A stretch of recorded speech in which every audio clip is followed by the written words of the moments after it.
Ça t'est déjà arrivé. C'est très désagréable.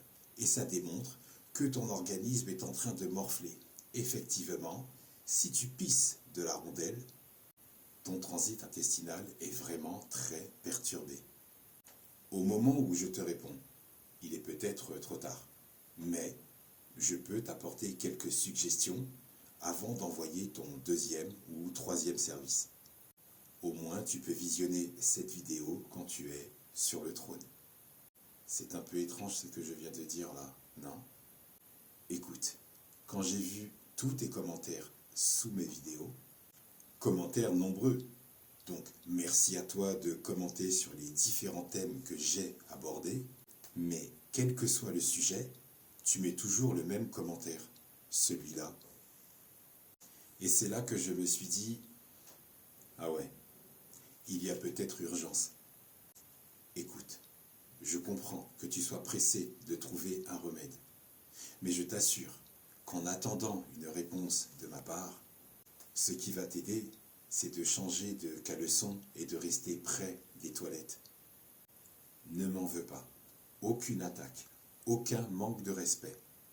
Ma répartie s'est façonnée à ton insistance. C'est gradué, adapté à ton empressement. Ce que je peux comprendre quand on a la courante, ça t'attaque souvent en traître quand on est très loin de la maison. En attendant ton deuxième ou troisième service, pourquoi n'essayes-tu pas le bon vieux remède de grand-mère? Un peu de riz, un peu de banane. C'est comme un bon vieux duo comique pour ton estomac. Ok, d'accord, mais si ça ne marche pas, ça peut marcher. Et si ça ne marche pas, au moins tu auras une histoire à raconter sur ta course jusqu'aux toilettes. Ça me rappelle une scène.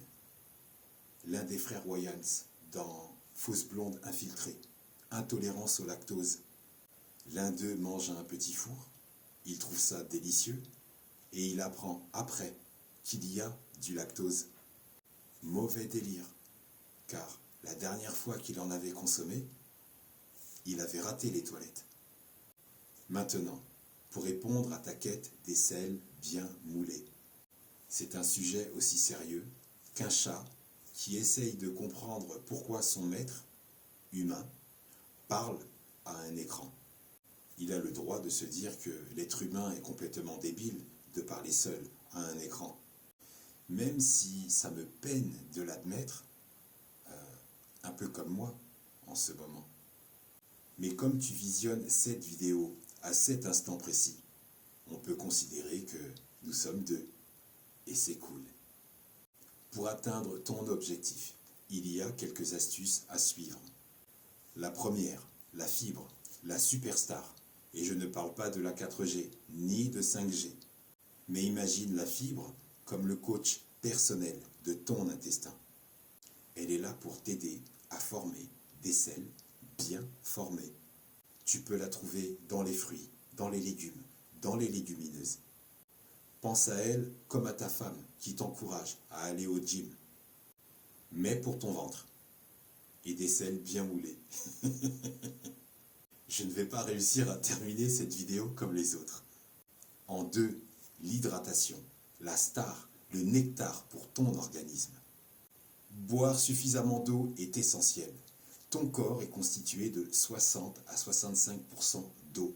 L'eau corporelle constitue 79% de tes muscles, 73% de ton cerveau et 31% de tes os. Donc, bois de l'eau. Bois de l'eau tout au long de la journée.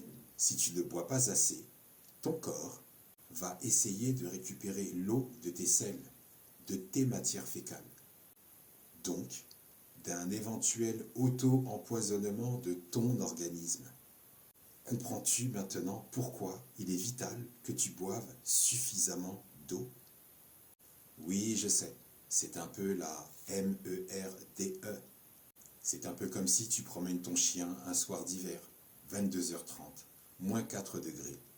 Ton chien se soulage et qu'au moment où tu dois ramasser ses déjections, parce qu'il a fait numéro 1 et surtout numéro 2, tu constates, tu réalises que tu as oublié les gants et le sac plastique. Ça ne va pas le faire. Conclusion, n'oublie pas de t'hydrater quand tes selles ont un débit aussi pressant que la pompe d'une station d'essence. En 3, les probiotiques, les petits soldats au service de ton bide, au service de ton intestin. Ces petites bactéries, amicales, sont comme les tortues ninja qui combattent les super méchants dans ton intestin. Et Maître Splinter veille et supervise tout depuis ton estomac. Les probiotiques, tu peux les trouver dans les aliments comme la choucroute, le kéfir de fruits, le kombucha. Les légumes fermentés comme le kimchi, le tamari, le tempeh, le natto, le miso. Ils aident à maintenir ton système digestif en forme. Un peu comme un bon entraînement de Floyd Mayweather. Et, bonne nouvelle, car ça se passe dans ton ventre. En 4, écoute ton corps. Si tu ressens le besoin d'aller aux toilettes, eh bien, écoute ton corps. Ne fais pas comme le chat qui ignore ou qui se permet d'ignorer son bac à litière. Ou comme l'un des frères Wayans, allergique au lactose. Donc vas-y, fonce, tout droit, écoute ton corps. Retenir, se retenir, peut rendre les choses plus compliquées. C'est comme confier un secret à la maquerelle du village. Ça finit toujours par sortir d'une manière ou d'une autre.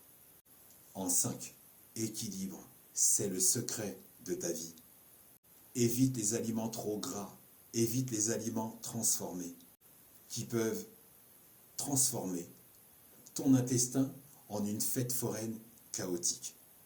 Privilégie les repas équilibrés, sains, des aliments bruts, frais, vivants. Et n'oublie pas de te faire plaisir de temps en temps pour ne pas péter les plombs. Avec ces recommandations, tu devrais être sur la bonne voie pour des selles bien moulées. Et n'oublie pas, chaque aliment brut non transformé compte, même si parfois